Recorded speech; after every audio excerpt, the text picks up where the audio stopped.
कुठलीही पात्र आणि गरजू लाभार्थी याच्यापासून वंचित राहता कामा नये या संदर्भातली दक्षता ही विभाग म्हणून आम्ही घेतलेली आहे। 26 लाखाचा डेटा आलेला आहे, याचं क्रॉस व्हेरिफिकेशन आमची प्रक्रिया ही सुरू आहे। ही अगदी ग्राउंड लेवलपर्यंत होणार। त्या बहिणींना त्यांच्या आयुष्यामध्ये आनंदाचे काही क्षण महायुतीचं सरकार देऊ शकले म्हणून ती त्यांना रुचली आहे, पण विरोधकांना सुरुवातीपासूनच त्या ठिकाणी ही योजना ही त्यांच्या कुठेतरी नजरेमध्ये खूपत आलेली आहे। मध्ये ह्या 26 लाखामध्ये असेही काही असतील जे पात्र असतील, पण काही व्हेरिफिकेशनमध्ये त्यांच्या काही हे झालेलं असेल आणि जे अपात्र असतील त्यांचा लाभ थांबवण्यात येईल। प्रत्यक्षात हे पुरुषांनी भरलेले आहेत का त्या घरातल्या महिलेचं आहे, पण तिची अकाउंट नव्हती, तिची बँकमध्ये खातं नव्हतं म्हणून त्यांनी त्यांचं खातं त्याच्यामध्ये नमूद केलेलं आहे का? 5 लाखाचा डेटा त्यांनी दिलाय म्हणजे 26च्या 26 लाख अपात्र आहेत। यातलं पण प्रॉपरली स्क्रुटिनाइज केलं जाणार। आखी प्रत्यक्षात हे जे पुरुष आहेत यांनी त्या घरातल्या स्त्रीचं अकाउंट नव्हतं म्हणून त्यांनी त्यांच्या आधार कार्डशी लिंक कदाचित या पुरुषाचं अकाउंट असेल। बऱ्याचशा वेळेला असं होतं की काही एखादी गोष्ट आली की त्या संदर्भातला एक गैरसमज या योजनेच्या बाबतचा निर्माण करण्याचा वारंवार हा प्रयत्न होत आहे। आता 26 लाखाचा जो डेटा आम्हाला माहिती व तंत्रज्ञान विभागाकडून प्राप्त झालेला आहे याची स्क्रुटिनी आम्ही विभाग म्हणून करतोय। त्याच्या वेळेला आम्ही स्क्रुटिनी ही जी प्रक्रिया आहे ही साधारणपणे सातत्याने चालणारी प्रक्रिया आहे। याचं कारण असं तर जे माध्यमांकडे चाललंय की 14,000 पुरुषांनी लाभ घेतलाय काय 21 लक्ष अशा महिला आहेत ज्या कुटुंबातले तिसरी महिला आहे आणि योजनेमध्ये 2 महिलांना आपण लाभ देत असतो। ह्या सगळ्या गोष्टींचं त्या ठिकाणी जिल्हाधिकारी असतील किंवा आमची जी ग्राउंड लेवलची यंत्रणा आहे ही त्या संदर्भातलं क्रॉस व्हेरिफिकेशन करणार। लाडक्या बहिणीचे पैसे लाडक्या भावांनी खाल्ल्याच्या तक्रारी येत आहेत, मोठ्या प्रमाणामध्ये घोटाळा झाला अशा पद्धतीचा आरोप सुरू झालेला आहे। काय नेमकं तथ्य आहे? मला वाटतं एकतर सुरुवातीपासूनच लाडकी बहीण योजना ही लाडक्या बहिणींना त्यांच्या आयुष्यामध्ये आनंदाचे काही क्षण महायुतीचं सरकार देऊ शकले म्हणून ती त्यांना रुचली आहे, पण विरोधकांना सुरुवातीपासूनच त्या ठिकाणी ही योजना ही त्यांच्या कुठेतरी नजरेमध्ये खूपत आलेली आहे। साधारणपणे या संदर्भातला आम्ही वारंवार राज्याचे मुख्यमंत्री फडणवीस साहेब असतील, उपमुख्यमंत्री शिंदे साहेब असतील, अजितदादा असतील आणि विभागाची मंत्री म्हणून मी सुद्धा असेल, आम्ही साधारणपणे माध्यमांना वेळोवेळी या संदर्भातली माहिती ही देत आलेलो आहोत।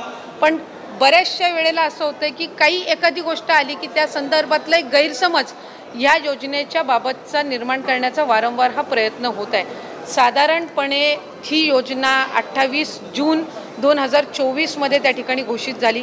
1 जुलैपासून त्या संदर्भातले फॉर्म भरण्याची सुरुवात झाली।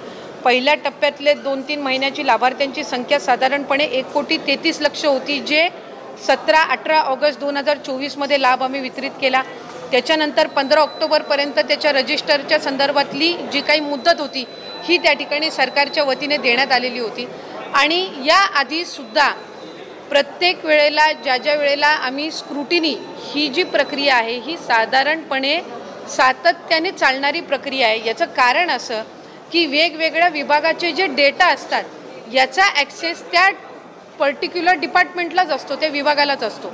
आज महिला व बालविकास विभाग जो आहे हा कृषी विभागाचा किंवा माहिती व तंत्रज्ञान विभागाचा किंवा अन्न व नागरी पुरवठा विभागाचा डेटा हा ॲक्सेस करू शकत नसतं। आम्हाला त्यांच्याकडून तो डेटा प्राप्त होणं ह्या जो कालावधी आहे हा निश्चितपणाने त्या ठिकाणी लागत असतो। जानेवारी महिन्यामध्ये आम्हाला कृषी विभागाकडनं त्या संदर्भातला अहवाल प्राप्त झाला आणि त्यावेळेला नमो शेतकरी योजनेअंतर्गत ज्या महिला लाभ घेत होत्या त्या संदर्भातला आम्ही स्क्रुटिनी केली।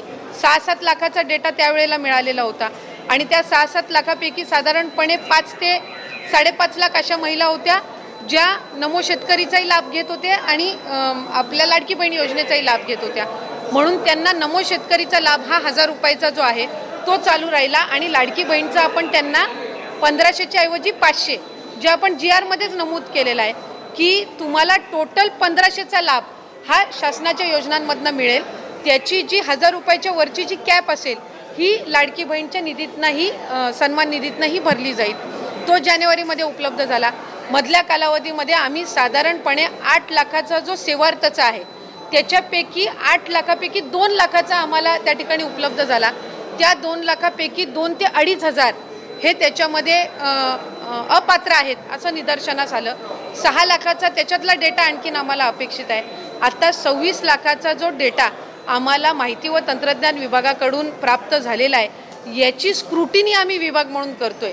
एक गोष्ट आपण समजून घेतली पाहिजे की आम्ही प्रत्येक विभागाकडे त्यांचा डेटा मागितलेला आहे आणि तो डेटा आमच्याकडे विभागाकडे प्राप्त झाल्यानंतर त्या संदर्भातली स्क्रुटिनी होत असते. म्हणजे आत्ता ज्या माध्यमांकडे चाललंय की 14,000 पुरुषांनी लाभ घेतला आहे, काय 21 लक्ष अशा महिला आहेत ज्या कुटुंबातले तिसरी महिला आहे आणि योजनेमध्ये 2 महिलांना आपण लाभ देत असतो. ह्या सगळ्या गोष्टींचं त्या ठिकाणी जिल्हाधिकारी असतील किंवा आमची जी ग्राउंड लेवलची यंत्रणा आहे ही त्या संदर्भातलं क्रॉस व्हेरिफिकेशन करणार.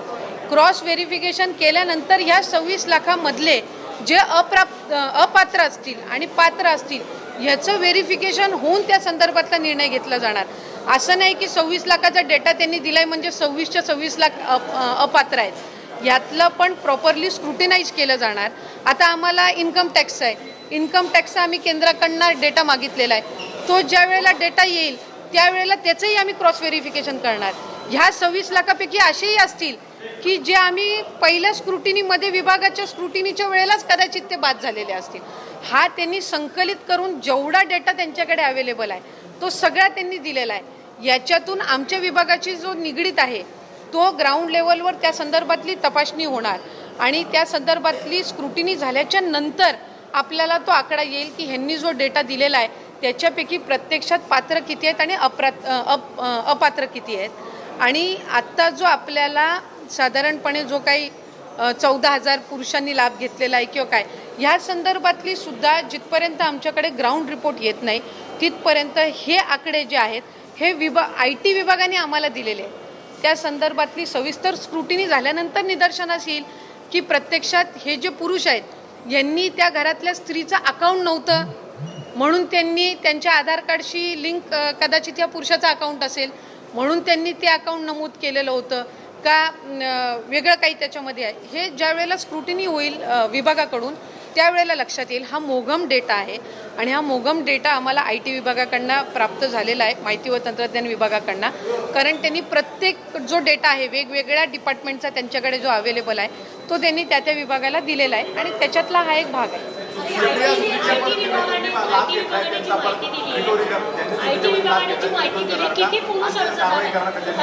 मी आपल्याला मगाशी नमूद केलं की साधारणपणे त्यांनी जी काही 14,000 14,500 दिलेला आहे हा मोघम डेटा आहे. ह्याचं क्रॉस व्हेरिफिकेशन झाल्याशिवाय त्या कन्क्लुजनला आपण येऊ शकत नाही की प्रत्यक्षात हे पुरुषांनी भरलेले आहेत का त्या घरातल्या महिलेचं आहे पण तिची अकाउंट नव्हती, तिची बँकमध्ये खातं नव्हतं म्हणून त्यांनी त्यांचं खातं त्याच्यामध्ये नमूद केलेलं आहे का. हा साधारणपणे 14,000-14,500 जो काही त्यांनी दिलेला आहे ह्या संदर्भामध्ये आम्ही क्रॉस व्हेरिफिकेशन केल्याशिवाय त्या कन्क्लुजनला किंवा त्या तपशिलामध्ये मला किती 14,000 पुरुष नक्की पुरुषांनी लाभ घेतलाय का त्या घरातल्या महिलेनी लाभ घेतलाय फक्त अकाउंट त्या पुरुषाचं दिलेलं होतं. या संदर्भातलं क्रॉस व्हेरिफिकेशन झाल्याशिवाय त्या कन्क्लुजनला आपण येणं हे निश्चितपणाने चुकीचं ठरेल. दुसरा जो आपण त्या संदर्भातलं विचारलं की समजा जे सरकारी नोकरी करत असतील किंवा कर्मचारी असतील यांनी जर त्या ठिकाणी लाभ घेतला असेल, गेल्या वेळेला सुद्धा जे सरकारी कर्मचारी आहेत ज्यांनी चुकून लाडकी बहीण योजनेचा फॉर्म भरलेला होता किंवा लाडकी बहीण योजनेचा फॉर्म भरल्यानंतर त्यांना सरकारी नोकरी लागलेली होती अशांचं आपण सरकारी जे चलन असतं त्या माध्यमातून स्टेटची जी ट्रेजरी आहे त्यांनी एक अकाउंट आम्हाला तयार करून दिलेला आहे आणि त्याच्यामध्ये ते जमा करून घेतलेले होते. आता अशाच पद्धतीचा सेवार्थाचा ज्याचा मी उल्लेख केला की 2 लाखापैकी साधारणपणे 2-2.5 हजार असे आहेत ज्यांनी त्याचा लाभ घेतलेला आहे तर त्यांचं सुद्धा त्या पद्धतीनं रिकव्हरी केली जाणार. पुढं आणखीन 6 लाख आहेत सेवार्थाचं यांच्या संदर्भातलं पण स्क्रुटिनी झाल्यानंतर त्यांच्यातले जे काही येतील तर त्या संदर्भातली रिकव्हरी होईल. कुठलंही अनियमितता ह्याच्यामध्ये राहता कामा नये, कुठल्याही चुकीच्या व्यक्तीला याच्यामध्ये लाभ जाता कामा नये. या संदर्भातली ही प्रोसिजर आहे आणि मला आवर्जून माध्यमांच्या द्वारे त्या ठिकाणी राज्याच्या 13 कोटी जनतेला सांगायचं आहे, बहिणींना सुद्धा सांगायचं आहे की आम्ही याच्यामध्ये कुठलीही कमतरता न राहता कामा आणि प्रत्येक विभागाचा जसा जसा आमच्याकडे डेटा येईल स्क्रुटिनी ही साधारणपणे रूटीन प्रोसिजर आहे आणि ती होत राहणार आहे. त्या संदर्भामध्ये असं नाही आहे की आता ही कंप्लीट 100% प्रोसिजर झाली. जसं मी म्हटलं की आता आम्हाला IT विभागाने डेटा दिला आहे. थोड्या दिवसांनी आमच्याकडे केंद्राचा इन्कम टॅक्सचा डेटा येईल, त्याच्यानंतर परिवहन विभागाचा काही डेटा येईल. तर जसं जसं त्यांचा डेटा येत राहील, अन्न व नागरी पुरवठाचा रेशन कार्डचा डेटा येईल, जसे प्राप्त होतील त्या संदर्भातली स्क्रुटिनी केली जाणार. आपण हे कन्क्लुजनला येऊन चालणार नाही की 26 लाखाचा डेटा दिलाय म्हणजे 26 लाखाचं चुकीच्या लाभार्थ्यांना पैसे गेलेले आहेत. ह्या 26 लाखाची सुद्धा स्क्रुटिनी करून याच्यातले बरेच असे असतील जे कदाचित आमच्या प्रायमरी स्क्रुटिनीमध्येच गेलेले असतील. हा एक चंक आहे डेटाचा त्यांनी दिलेला, आणि त्याच्यामध्ये ह्या 26 लाखामध्ये असेही काही असतील जे पात्र असतील पण काही व्हेरिफिकेशनमध्ये त्यांच्या काही हे झालेलं असेल, आणि जे अपात्र असतील त्यांचा लाभ थांबवण्यात येईल. सुप्रिया सुळे डायरेक्ट म्हणतात की 4,800 कोटीचा हा घोटाळा झालेला आहे, याची SITची चौकशी झाली पाहिजे. फॉर्म भरताना त्यावेळेला पडताळणी केली गेली नाही का, किंवा हे आता पैसे घेतले रिकव्हर करणार का, आणि जर चुकीच्या पद्धतीने काही प्रशासनाच्या अधिकाऱ्यांनी चूक केली तर त्यांना शिक्षा होणार का? मी साधारणपणे या गोष्टीच्या संदर्भातला वारंवार उल्लेख केलेला आहे. राज्याचे मुख्यमंत्री देवेंद्र फडणवीस साहेबांनी केलेला आहे, शिंदे साहेबांनी केलेला आहे, अजितदादांनी केलेला आहे की ज्यांनी ह्या योजनेचा चुकीचा लाभ घेतलेला असेल त्यांच्यावर योग्य ती कारवाई करून त्या संदर्भातली रिकव्हरीची भूमिका ही शासनाची आहे. याआधीसुद्धा ज्या वेळेला एका लाभार्थ्यांनी किंवा एका व्यक्तीने 30-30, 35-35 अकाउंट्सची त्या ठिकाणी एक साताऱ्यामध्ये, एका सांगलीमध्ये, सोलापूरमध्ये अशा पद्धतीच्या घटना घडल्या, त्यावेळेला आम्ही ते अकाउंट त्याच वेळेला सील केलेले आहेत. आणि ह्या सप्टेंबर ऑक्टोबर महिन्यामध्ये सुद्धा आम्हाला तशा पद्धतीच्या आढळलेल्या आहेत, काही त्याच्यानंतरच्या कालावधीमध्ये सुद्धा आढळलेल्या आहेत, आणि त्या वेळेला आम्ही कारवाई ही केलेली आहे. आपण साधारणपणे एक गोष्ट लक्षात घेतली पाहिजे, माध्यमांनी सुद्धा कुठलाही बाबत कन्क्लुजनवर यायच्या आधी लक्षात घेतली पाहिजे की हा डेटा आहे, हा 26 लाखाचा डेटा त्यांनी आम्हाला दिलेला आहे, हा अजून विभाग म्हणून आम्हाला क्रॉस व्हेरीफाय करणं आहे. हा डेटा त्यांनी दिल्यानंतर याची ग्राउंड लेवलची स्क्रुटिनी करून नक्की त्याच्यामध्ये पात्र किती, अपात्र किती, किंवा एखाद्या विभागाकडनं ज्या वेळेला आम्हाला डेटा येत असतो त्यावेळेला कदाचित आता साधारणपणे लाडकी बहीण योजनेची नोंदणी जी आहे, रजिस्ट्रेशन, हे 2,60,00,000 म्हणजे 2.63 करोड्सपेक्षा जास्ती झालेली होती, आणि 2.63 करोड्सपैकी आपण साधारणपणे 2,47,00,000 महिलांना लाभ देतोय. म्हणजे आम्ही 15-20 लाखाचा जो डेटा आहे रजिस्ट्रेशनचा, हा ऑलरेडी स्क्रुटिनी केलेला होता. जर स्क्रुटिनी केलीच नसती तर 2,47,00,000 महिलांना लाभ गेला असता, तो 2,63,00,000 महिलांना लाभ गेला असता, 2,47,00,000 पर्यंत आला नसता. त्यामुळे हा जो 26 लाखाचा चंक आहे हा आम्ही त्या ठिकाणी व्हेरीफाय करू. बऱ्याचशा वेळेला माध्यमांनी आणि पत्रकारांनी सुद्धा आम्हाला विचारलेलं आहे, त्यांना त्यांच्या रुटीन याच्यामध्ये जिल्हा स्तरावर किंवा कुठं ते रिपोर्टिंगला जात असताना की चुकीची लोक त्या संदर्भातला लाभ घेत आहेत, चुकीची लोक लाभ घेत आहेत. तर आपण एक भूमिका ठरवली पाहिजे की आपल्याला नियमितता पाहिजे किंवा रेग्युलरायझेशन पाहिजे का इरेग्युलरायझेशन पाहिजे, आणि ते थांबवण्याच्या किंवा ते दुरुस्त करण्याच्या दृष्टिकोनातून जर विभाग किंवा शासन योग्य ती पावलं उचलत असेल तर त्या संदर्भामध्ये कोणाची हरकत नसली पाहिजे. एक वस्तुस्थिती त्या ठिकाणी आहे की लाभ हा लाभार्थ्यांपर्यंत पोहोचलेला आहे. आता चुकीच्या लाभार्थ्यांनी त्या ठिकाणी शासनाची दिशाभूल केलेली असेल तर त्यांच्यावर कडक कारवाई किंवा त्यांच्याकडनं ती रक्कम वसूल करणं, या संदर्भामध्ये शासन कटिबद्ध आहे. पण आपल्याला कुठल्याही योजनेमध्ये त्या ठिकाणी चांगल्या पद्धतीनं ती राबवायची आहे, लॉंग टर्म ती राबवायची आहे, आणि ती राबवण्याच्या दृष्टिकोनातून विभाग आणि शासन हे कार्यरत आहे. एक बाब आहे की महायुतीच्या सरकारने ही लाडकी बहीणची योजना आणलेली आहे, जी आजपर्यंत कुणी आणलेली नव्हती, आणि राज्याचे मुख्यमंत्री फडणवीस साहेब आणि दोन्ही उपमुख्यमंत्री शिंदे साहेब आणि दादा यांच्या नेतृत्वाखाली आम्हाला ही यशस्वीरित्या राबवायची आहे. कुठलीही पात्र आणि गरजू लाभार्थी याच्यापासून वंचित राहता कामा नये, या संदर्भातली दक्षता ही विभाग म्हणून आम्ही घेतलेली आहे. सुप्रिया सुळे यांनी थेट आरोप केला की 4,800 कोटी रुपयाचा घोटाळा केला, याची SIT माध्यम. मी पुन्हा एकदा आपल्यासमोर नमूद करू इच्छिते की जे काही आकडे त्या ठिकाणी समोर येत आहेत, हे माध्यमं असतील किंवा जे काही विरोधक असतील, यांनी कुठल्याही पद्धतीचं क्रॉस व्हेरिफिकेशन त्या संदर्भातलं केलेलं नाही आहे. 26 लाखाचा डेटा जर IT डिपार्टमेंटकडून आलेला आहे, आम्हालाही त्या ठिकाणी त्याचं क्रॉस व्हेरिफिकेशन करणं आहे. जसं जानेवारी महिन्यामध्ये कृषी विभागाने नमो शेतकरीचा ज्या वेळेला डेटा आमच्याकडे दिला, आम्ही 1 महिन्याचा कालावधी घेतला तो क्रॉस व्हेरीफाय करायला. ज्या वेळेला 7-7.5 लाखाचा डेटा त्यांनी दिला त्यावेळेला त्यातले 5 लाख खरंच नमो शेतकरीचे लाभार्थी आहेत, हे आम्ही जिथपर्यंत स्क्रुटिनी केली नाही तिथपर्यंत त्या कन्क्लुजनला आलेलो नव्हतो. त्याच्यामुळे जो काही हा 26 लाखाचा डेटा आलेला आहे याचं क्रॉस व्हेरिफिकेशन आमची प्रक्रिया ही सुरू आहे. ही अगदी ग्राउंड लेवलपर्यंत होणार आणि त्याच्यातून किती आकडे समोर येत आहेत पात्र अपात्राचे हे आपल्या समोर येतील. तर आपण पाहिलं असेल, स्वतः महिला व बालविकास मंत्र्यांनी याबद्दलची महत्त्वाची माहिती दिलेली आहे. लाडकी बहीण योजनेचा लाभ घेणाऱ्या पुरुषांवरती देखील कारवाई केली जाणार आहे अशी माहिती त्यांनी दिलेली आहे.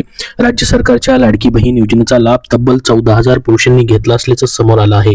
याबाबत महिला आणि बाल कल्याण विभाग मंत्री आदिती तटकरे यांनी मोठी माहिती दिली. पत्रकार परिषदेमध्ये त्यांनी ही माहिती दिलेली आहे. व्हिडिओच्या सुरुवातीला देखील आपण ही माहिती पाहिलेली असेल. राज्य सरकारच्या लाडकी बहीण योजनेचा लाभ तब्बल 14,000 पुरुषांनी घेतला असल्याचं समोर आलं आहे. यामुळे लाभार्थ्यांवरती कारवाई होण्याची शक्यता देखील आहे. याबाबत महिला आणि बालविकास मंत्री आदिती तटकरे यांनी भाष्य केलं आहे. कारवाईबाबत आदिती तटकरे यांनी नेमकं काय म्हटलं, सविस्तर माहिती आपण बघूयात. बघा, आदिती तटकरे यांनी म्हटलं की लाडकी बहीण योजनेमुळे अनेक महिलांना आनंदाचे क्षण मिळाले. विरोधकांना मात्र ही योजना खूपच आहे. आम्ही वेळोवेळी माहिती देत आलो आहोत. काही गोष्टीबाबत गैरसमज निर्माण करण्याचा प्रयत्न केला जात आहे. 28 जूनला ही योजनेची घोषणा झाली आणि 15 ऑक्टोबर पर्यंत मुदत देण्यात आली होती अर्ज भरण्यासाठी. त्यावेळी काही पुरुषांनी अर्ज भरल्याचं देखील समोर आलं आहे. पुढे बोलताना स्वतः मंत्री आदिती तटकरे यांनी म्हटलं की योजनेत सातत्याने छाननी केली जात आहे. महिला आणि बालविकास विभाग आणि इतर विभागांचा डेटा ऍक्सेस करू शकत नाही महिला व बालविकास विभाग. तर आम्हाला जानेवारीमध्ये कृषी विभागाचा डेटा उपलब्ध झाला. त्यातून काही महिला नमो शेतकरी योजनेचा लाभ घेत होत्या असं समोर आलेलं आहे. त्या महिलांची छाननी देखील सुरू आहे असं त्यांनी म्हटलं.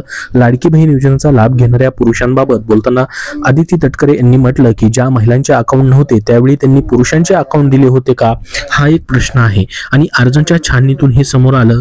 खरंच पुरुषांनी या ठिकाणी अर्ज भरलेत का? बँकेत महिलांचे खाते नसल त्यामुळे अर्ज भरलेला असू शकतो असं देखील त्यांनी म्हटलं. मात्र तपासणी झाल्याशिवाय आम्ही काहीही सांगू शकत नाही असं देखील त्यांनी म्हटलं. याआधी अपात्र महिलांनी अर्ज केले होते, मात्र त्यांच्यावरती कारवाई या ठिकाणी करत त्यांचे अर्ज मात्र बंद म्हणजे अपात्र करण्यात आलेले होते. तर कारवाईबाबत बोलताना स्वतः मंत्री आदिती तटकरे म्हटल्या की मी वारंवार सांगितलं की ज्यांनी चुकीचा लाभ घेतला असेल तर कारवाई करू असं त्यांनी म्हटलं होतं. तर एक व्यक्तीने 30 ते 35 अकाउंट जोडले होते, मात्र ते अकाउंट आम्ही सील केले आहेत. कोणी अपात्र राहता कामा नये यासाठी हे आमचे प्रयत्न आहेत. याचाच अर्थ जर पुरुषांनी योजनेचा लाभ घेतला असेल तर त्यांच्यावर कारवाई होण्याची शक्यता देखील आहे असं देखील त्यांनी म्हटलं. तर ही खूप महत्त्वाची अशी माहिती लाडकी बहीण योजनेबद्दलची त्यांनी या ठिकाणी आज दिलेली आहे. पत्रकार परिषदेमध्ये आपण व्हिडिओच्या सुरुवातीला देखील पाहिलेली असेल. याबद्दल तुमचे अजून काही प्रश्न असतील तर कमेंट बॉक्समध्ये कमेंट करून नक्की विचारा. हा व्हिडिओ नक्की लाईक करा व पुढील अपडेटसाठी या चॅनलला सबस्क्राईब करून ठेवा. धन्यवाद.